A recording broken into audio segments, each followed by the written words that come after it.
각종 논란 속에 퐁피두 센터 분관 유치를 위해 부산시가 퐁피두 센터 측과 업무 협약을 맺으면서 논란이 일파만파 커지고 있습니다. 논란의 쟁점을 짚어봅니다. 맞벌이 부부가 증가하면서 조부모가 손주를 돌보는 가정이 늘고 있습니다. 부산 동구에선 손주 돌봄 수당을 지급할 수 있는 근거를 마련했습니다. 의료 공백 사태가 장기화되면서 응급의료체계 붕괴 우려가 커지고 있습니다. 부산 시민사회가 기자회견을 열고 응급의료 대응체계 마련을 부산시에 촉구하고 나섰습니다.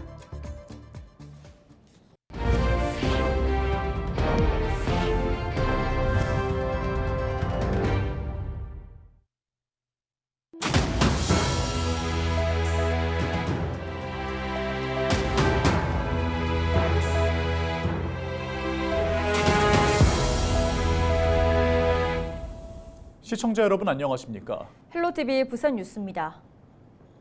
부산시가 오는 2031년 개관을 목표로 2기대의 퐁피두 센터 분관 유치를 추진하고 있습니다. 하지만 시민사회는 반대 입장을 밝히고 있는데요. 각종 논란 속에 지난 9일 부산시가 퐁피두 센터 측과 업무 협약을 맺으면서 반발이 더욱 거세지고 있습니다.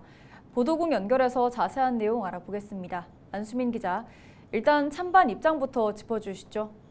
네, 부산시는 프랑스 3대 미술관의 분관을 가져와 부산의 부족한 문화시설을 늘리고 국내외 관광객을 유치하겠다는 계획입니다. 부산시가 추정한 사업비는 1,080억가량, 연간 운영비는 125억 원 상당인데요. 시민사회는 부산시가 감당하기 힘든 정도의 천문학적인 예산을 투입하고 매년 적자가 예상되는 사업을 소통 없이 일방적으로 추진하고 있다는 입장입니다. 네, 각종 논란이 불거지고 있습니다. 서울과 부산에서 퐁피두 센터가 동시에 운영될 수 있다는 내용이 알려지면서 진실 공방이 벌어졌다고요. 네, 퐁피두 센터가 내년 10월부터 2029년까지 서울 63빌딩 별관에서 퐁피두 센터 한화 서울이라는 이름의 분관을 운영합니다. 추후 연장 여부는 아직 정해지지 않은 것으로 알려졌는데요. 부산시의회에서는 부산시가 퐁피두 센터 분관이 부산에서 단독으로 운영된다고 보고를 해서 협약 동의안을 통과시켰다는 주장이 제기됐고, 이후 부산시는 그런 말을 한 적이 없으며 부산만의 독창적인 전시가 이루어질 것이라 설명했을 뿐이라고 해명했습니다. 논란이 커지자 10일 관련 내용의 인터뷰를 했던 부산시의회 의원이 기자회견을 열고 부산시의 허위 보고로 MOU가 통과된 것이 아니라며 다시 입장을 밝혔습니다. 시민사회는 협약 동의안 처리 과정이 비공개로 진행된 만큼 진실을 확인하기 위해 회의록과 회의 영상을 공개할 것을 요구하고 있습니다. 이외에 부산시의회에서는 박형준 시장 가족이 운영하는 갤러리와 퐁피두 센터 유치가 연관됐다는 의혹도 제기됐는데요. 부산시는 이 역시 가짜뉴스를 확산하기 위한 정치적 공세에 불과하다고 반박했습니다.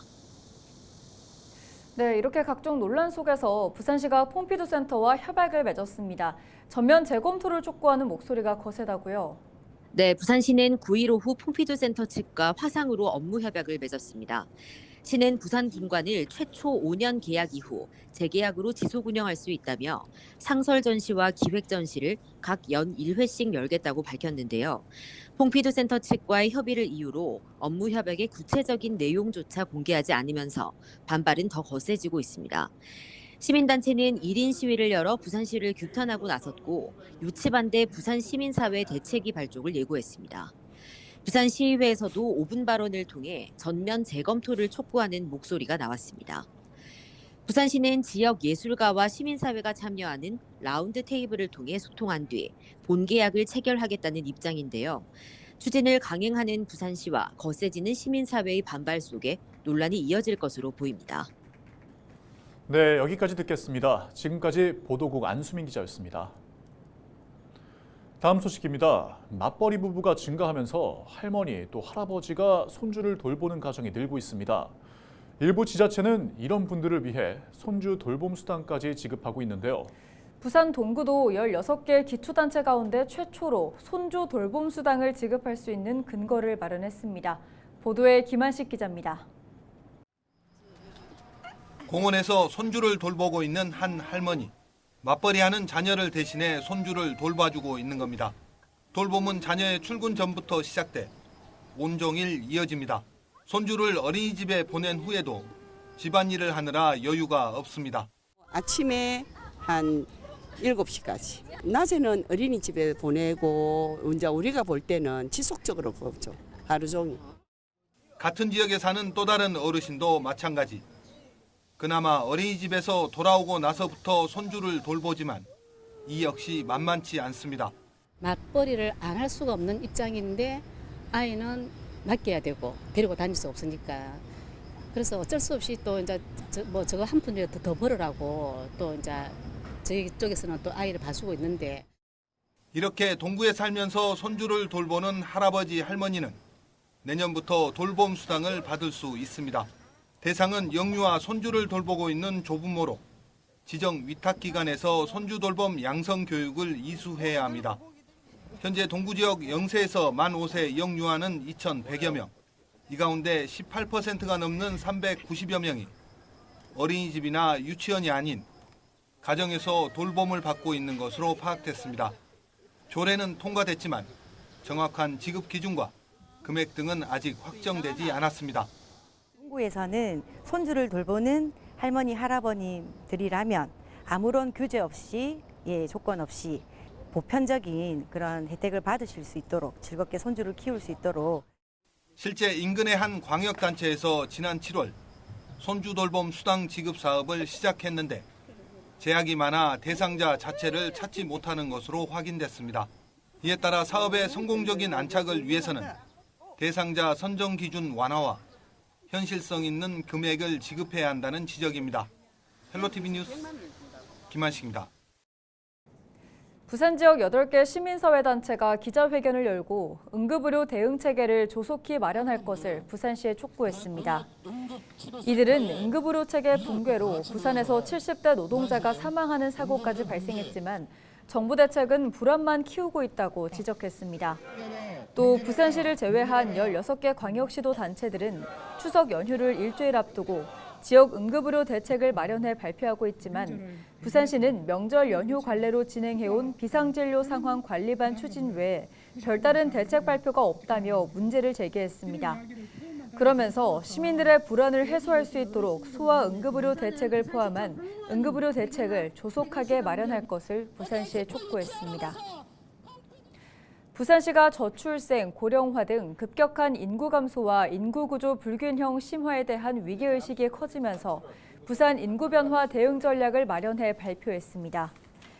부산시는 인구정책위원회 회의를 열고 주거와 교육, 양육 등 부담을 덜어주기 위해 규모 위주의 정책을 수요자 중심으로 재설계하기로 했습니다.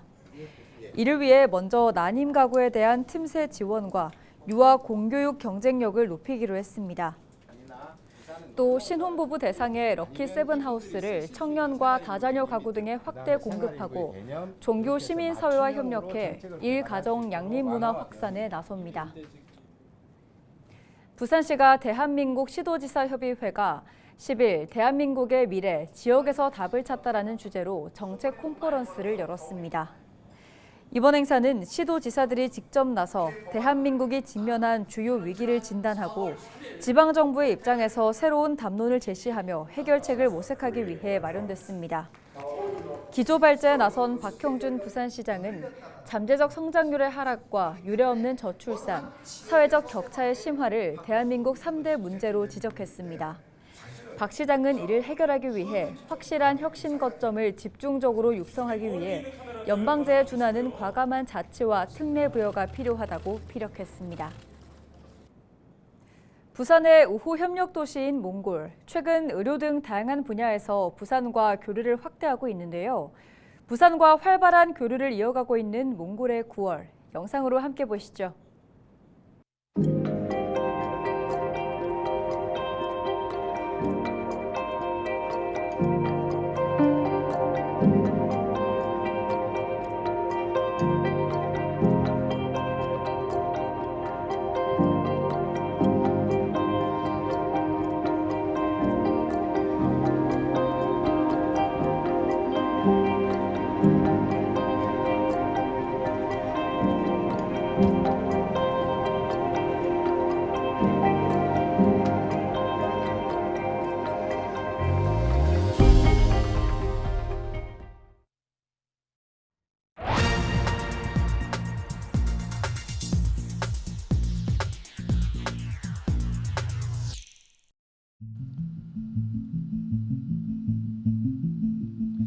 국민이 내는 피 같은 세금을 함부로 쓰는 지자체가 너무 많습니다. 책상머리에서만 사업을 계획하다 보니 아무런 효과도 거두지 못하는 정책도 부지기수입니다. 지금 보시는 이 화면은 목포 외달도의 바다자연정원인데요. 공원 바닥에 빗물이 고여있고 나무는 앙상한 가지만 남은 채 말라 죽었습니다. 조성된 지 1년밖에 안 되는 공원입니다. 엉터리 배수 시설이 원인으로 지목됩니다. 이 공원을 만드는데 25억 원을 쏟아붓습니다. 어촌마을 정주 여건을 개선하기 위한 어촌 뉴딜 300 사업 예산입니다. 다른 지역 살펴볼까요? 이곳은 전북 고창 노동골 꽃정원 단지입니다. 지난 5월 축제가 열렸던 곳인데 축제가 끝나고 한 달 뒤에는 이렇게 물 웅덩이로 변했습니다. 지방 소멸 대응 기금 44억 원이 쓰였습니다. 이 화면 속 유리와 목재로 만든 건축물 뭐로 보이십니까? 충남 당진시가 다목적 광장에 만든 지하 주차장 출입구입니다. 비를 피하는 용도인데 8억 원을 들였습니다. 일부 시민들은 혈세 낭비라고 지적합니다. 경북 의령군은 관광객을 유치하겠다며 2달 전부터 관광 택시 사업을 시작했습니다. 요금은 3시간 기준 6만 원으로 책정하고 절반은 의령군이 부담하기로 했습니다. 그런데 이용객은 단 한 명도 없었습니다. 물놀이장과 같은 마땅한 여름 휴가 시설이 없는 지역인데 한여름에 관광 택시 사업이 실효성이 있겠느냐는 지적이 나왔습니다. 그야말로 탁상 행정인 거죠. 국민이 내는 세금 허투루 쓰이지 않도록 우리 국민이 매의 눈으로 감시해야겠습니다. 데스크의 눈이었습니다. 동시대를 대표하는 배우들의 진솔한 이야기와 함께 그들의 작품 세계를 깊이 있게 조명하는 특별한 자리인 부산국제영화제의 액터스 하우스에 올해 라인업이 공개됐습니다. 4회를 맞는 올해 액터스 하우스에는 배우 설경구, 박보영, 황정민, 천우희 등 실력파 배우들로 구성됐습니다. 액터스 하우스는 누구나 관객으로 참여할 수 있으며 행사 수익금 전액은 국제 아동 구호기구 세이브 더 칠드런에 기부됩니다. 예매는 부산국제영화제 홈페이지에서 9월 24일 오후 2시부터 가능합니다. 고성 공룡 세계 엑스포가 다음 달 2일부터 11월 3일까지 33일간 당항포 관광지에서 열립니다. 공룡과 나를 주제로 열리는 엑스포는 공룡 전시와 퍼레이드, LP 음악 카페 등 다채로운 행사들로 꾸며집니다. 특히 올해부터 단순 관람에서 벗어나 AI 기술을 활용한 말하는 공룡, 미러 아트존 등을 선보일 예정입니다. 고성문화관광재단은 엑스포의 성공적인 개최를 위해 주요 관광지에서 이동식 공룡 모형 전시하는 등 다양한 홍보 활동에 나설 예정입니다.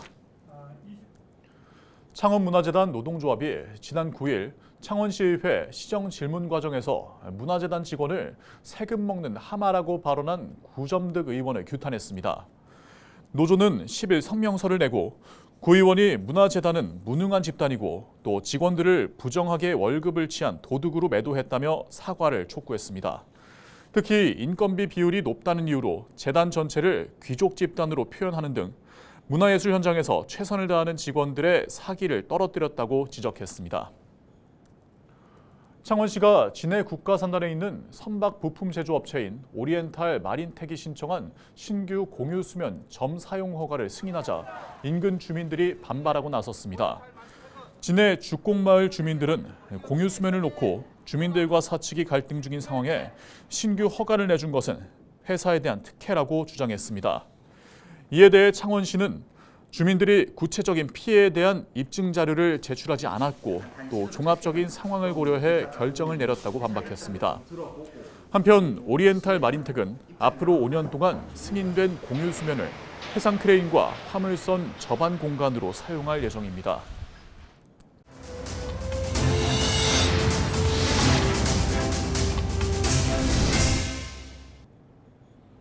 이상으로 뉴스를 마칩니다. 함께해 주신 여러분 고맙습니다.